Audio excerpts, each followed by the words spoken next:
Welcome back to Psyched for Peds, the child mental health podcast for pediatric clinicians, helping you help kids. I'm your host, Dr. Elise Fallucco, child psychiatrist and mom.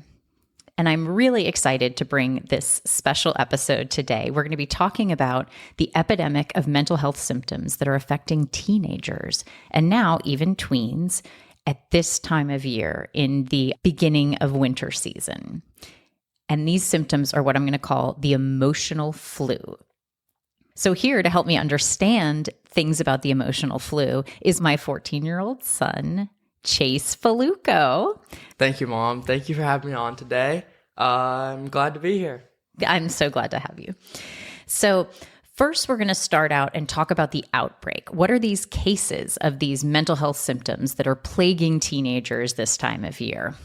Just in the past week, multiple parents have approached me talking about things that are affecting their teenage sons and daughters. One mom told me she was called out in the middle of her job unexpectedly because her daughter texted her in the middle of an anxiety attack and was just saying, I'm so overwhelmed right now. My heart is racing. I'm having trouble breathing.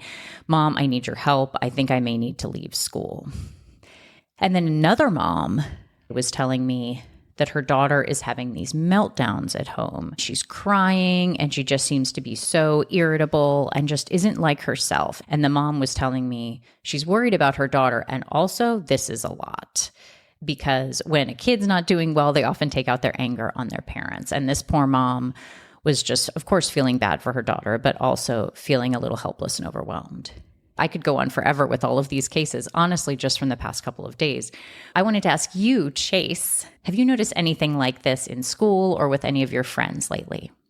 Yeah. Last week I was turning in a paper and I was just talking to one of my other friends about it, and he was like, oh yeah, I got to turn the same paper in too. And then I got an essay to write in history. He was feeling nervous about it. So I've definitely seen it. So your friend was talking about how nervous he was with all the papers that were going on. I think I felt a little stressed too last week. I had to turn in a huge English paper, and I also had 4 tests that week. It was a little hard, especially like on top of the normal homework and everything.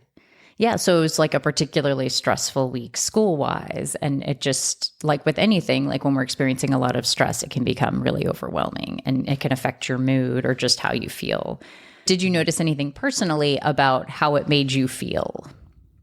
Yeah, I was definitely a little stressed. It's always like hard in the moment because you feel like you got so much stuff to do and you don't have a lot of time, especially like with exams coming up. So definitely a little bit of anxiety. Yeah, for sure. And that's totally a normal experience. So to summarize, like all of these cases with this outbreak, we have different presentations, but it's a lot of emotional symptoms like sadness or irritability or temper outbursts, anger, meltdowns, anxiety attacks, distress. All of these things are peaking. This is the worst time of year for these type of emotional outbreaks.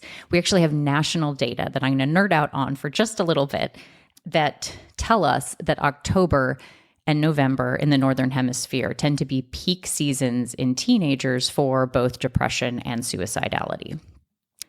But they did this really cool study that was published in JAMA last year in 2023, where they looked at over 73,000 teenagers who had visited the emergency department or who had been hospitalized for suicidality. And they were trying to look at trends over a 5 to 6 year period. And what they found is really similar to what we see in our clinical practices. October was the peak month for suicidality out of all 12 months over a 5 to 6 month period, which is really interesting. The month that came in number 2 behind October was actually April, which we'll get to and talk about later. But right now we're talking about October and November. And this national data makes a lot of sense. If you ask any child psychiatrist or pediatricians about what are the worst months in terms of how many patients are coming to us with stress and in crisis, what they will say is also October and November. But why is that? What I've realized in talking and working with teachers and in a school system is that this is a peak time of stress academically. So the first couple months of school, and certainly the first couple of weeks of school, are really academically relatively easy. Like it's a tough transition to start school from the summer, but things haven't ramped up. There's actually a lot of time for review. And most teachers are spending the first couple of months just reviewing material from the previous year. But once we hit October and definitely November, that's when things start to ramp up. And so you're being exposed to a lot of new material and more challenging material. You're getting to the point in the year where you're starting to actually have big deal papers that are due and assessments. I completely agree with that, because in my math class at the beginning of the year, it was like a lot of review from last year. Then we started to slowly build into new topics. And then I would say right now we're doing more difficult stuff. That's a great example with math too, because every single year builds upon the previous year for the most part, except for geometry. What was geometry? I think geometry, I don't know. I had a nice teacher in geometry, so that was good. Oh, that's very nice. That was not my favorite year in math. I was like, where are we going with this? What is a cosine and a tangent? But back to our topic. So Chase is helping us understand seasonal trends in the emotional flu from a student perspective. So when we see these kids in our offices who are presenting with irritability, with outbursts, with sadness, with just worsening mood symptoms, first of all, be unsurprised. This happens every single year around this time, so we know what to expect it. And then when we're thinking about what could be causing this, always be thinking about, is the stress of the academic year causing a new onset of some sort of mental health problem? So what I always like to say is we know that stress makes every single underlying health problem worse. And that includes ADHD, anxiety, depression, as well as asthma, diabetes, all sorts of chronic illnesses. And the other thing we know with our stress diathesis model, which basically says that severe stress can cause the onset of new types of illnesses, any types of physical and mental health illness. So in this context of heightened stress of October and November, we would expect to potentially see a new onset of something like major depression, which presents in the teens, or potentially a worsening of underlying anxiety. So we want to be thinking about those things in the office, screening kids for anxiety using the SCARED, or for depression using the PHQ or similar screening tools. And then, of course, always assessing for safety and suicidality, knowing that this is the peak time of year for suicidality. And I wanted to go back for a minute, because I have to give a shout out and tons of credit to the woman who, in my mind, coined the idea of the emotional flu. Her name is Jan Gallagher, and she is a brilliant therapist and colleague. We were talking about the difference between physical health symptoms and mental health symptoms, and how people can understand if you have a really bad cold or some sort of gastroenteritis and they want you to cope and get better, but that sometimes it's harder for people on the outside to recognize when you're struggling with emotional health problems, because you don't necessarily have a high fever and other physical symptoms that are very obvious to people. And so Jan told me, she said, I like to think of it as the emotional flu. Like sometimes people need to take a little break or need to take care of themselves and recover when they're experiencing a worsening of underlying emotional and mental health problems, just like a regular flu. So shout out to Jan. Thank you for this idea. So anyway, what do we do when kids present to our office with the emotional flu? What do we say to teenagers? Really important to validate, because they may not even be aware that part of the reason why they're feeling awful is that they're under a lot of stress. So validate that they're under a lot of stress and provide encouragement regardless, that we know that they've got this. And we're going to talk about ways to help them feel better. So Chase, at home, we are constantly trying to get all of our family members to do a better job of being healthy and trying to prevent regular types of infectious illness. I'm always screaming at the kids to wash their hands. And we should have stock in the Airborne Company because we have a lot of vitamins. Yeah, I was just about to say that. Yeah, go ahead. You got to take it so much Airborne. So much Airborne in our house. And we try to eat fruits and vegetables. And we're always telling kids to bundle up and try to maintain a healthy sleep schedule. That all of these things are really good for overall health and certainly for the emotional flu. But let's talk about what can we do specifically to try to prevent stress from impacting our bodies and to build up resilience? Yeah, I would say for me, I think a way that helps me like deal with the stress and everything is I love to exercise. Just go for a run, lift or something. Just be outside, honestly. And I feel like being outside is one of the best ways to deal with the stress and everything, because you can take a break from the homework and everything for a little bit and just like reset. And that's excellent in two ways. You're incorporating movement into your life, and we know that movement gets our endorphins going, and it's like our body's way of combating stress. And you're outside, so you're with nature, and in Florida, we've got lots of sunshine, even this time of year. And so you're getting exposure to the sun, which is helping promote our vitamin D levels, which is also healthy for our mood. And I think stress relief looks different for every individual. And a good exercise for teenagers or for their parents or for physicians is to try to work with the teenager or the individual to figure out, what do you do that helps you relieve stress? Some people are really into baths, but for other people, it looks really different, like connecting with friends or spending time journaling, or like you said, having movement and going outside. And so I think part of our job as clinicians is to work with families and individuals to try to figure out, what does stress relief look like for you? Yeah, and I think I totally agree with that. I think it definitely depends on who you are as a person and what best helped you. I have to say that you and I have the exercise thing in common. Yeah. I would say exercise is the most helpful for me. But is there anything more broadly, is there anything we can do to vaccinate our kids against the emotional flu?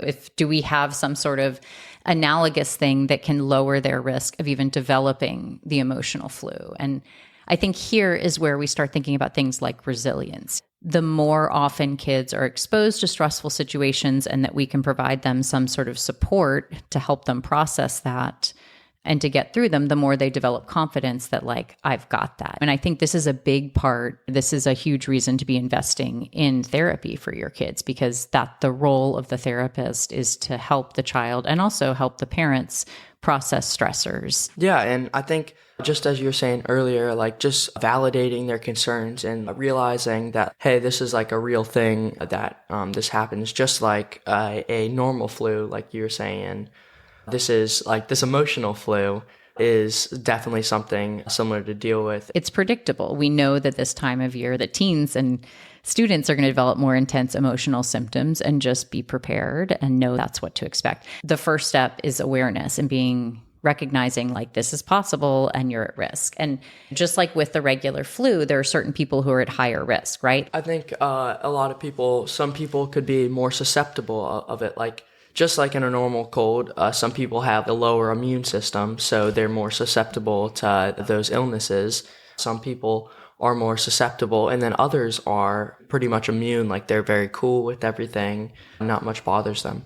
So that's a great way to put it. Like, I think people who have more practice in managing stressful situations, or for whatever reason, their temperament, they're not as bothered by stress, like we're not going to expect to see them be affected. And since we're talking specifically about academic stress and stress related to grades, I think that analogy holds true as well. So there are some people who are much more concerned about their academic performance, about getting certain grades. And so those people may be more likely to be affected by this stress. Because I would say, like, to answer what you're saying is a lot of the grades get finalized, like from a student perspective, all of the grades are really getting finalized. There's only a certain amount your grade can change. So everyone's there. Some of them, like, they're scrambling just to get to that, like, A instead of an A minus, or like an A minus instead of a B plus, just to get that like little extra bump they can put in. So that they definitely put a lot more pressure on themselves to do it, rather than the start of the year where they know there's going to be a ton more grades being put in. So much of their grade has already been determined at that point. And then to your point, like at the beginning of the semester, you still have a whole semester to raise your grade, or of opportunities to do really well. And so it feels lower stakes, but right in the middle or 2/3 through the semester is when you start to see the crunch. And this brings us back to April. So that study that we talked about earlier in this episode said that the 2 peak months for suicidality were October, which was number 1, and then April, which was number 2. And while there could be a myriad of reasons why this is possibly true, certainly from a student perspective and an academic perspective, April and October both represent the halfway to 2/3 of the way point through the semester when you're feeling that academic crunch. And I think April especially, it's right before the end of the year. It's the very final determination. There's no more semester left where you can improve your grade again. it's really the end. So wrapping up, everybody bundle up, take lots of airborne, spend lots of time outside doing whatever type of movement makes you happy. Figure out what it is that's your stress release and try to carve out some time to do that to protect yourself from emotional flu. So to recap, what we know is that halfway through an academic semester, particularly October, November, and then also again in April, is when we begin to see signs of the emotional flu. And the symptoms of the emotional flu vary depending upon the student, but they can be sadness, irritability, meltdowns, or anxiety attacks, and suicidality. So we need to be on the lookout for this. And also we need to be thinking about how we can promote resilience and protect our kids from the effects of some of this stress, whether it's through therapy or through individual stress relief plans, or whether this is bringing out some sort of underlying mental health problem or exacerbating an underlying mental health problem like depression or anxiety that we can identify and treat in our offices. And so we want to make sure that everybody's protecting themselves and their kids and teenagers that they're caring for from the emotional flu so that they can stay healthy and resilient throughout the entire year. Finally, I want to thank my sweet, kind son for being vulnerable and taking time to be a guest on the podcast and sharing the perspective of a student. I'm glad to help, Mom. Thank you, sweetheart. All right. Thank you for listening. And we hope you guys will tune in next time as we continue talking about mental and emotional health for teenagers, kids, and families.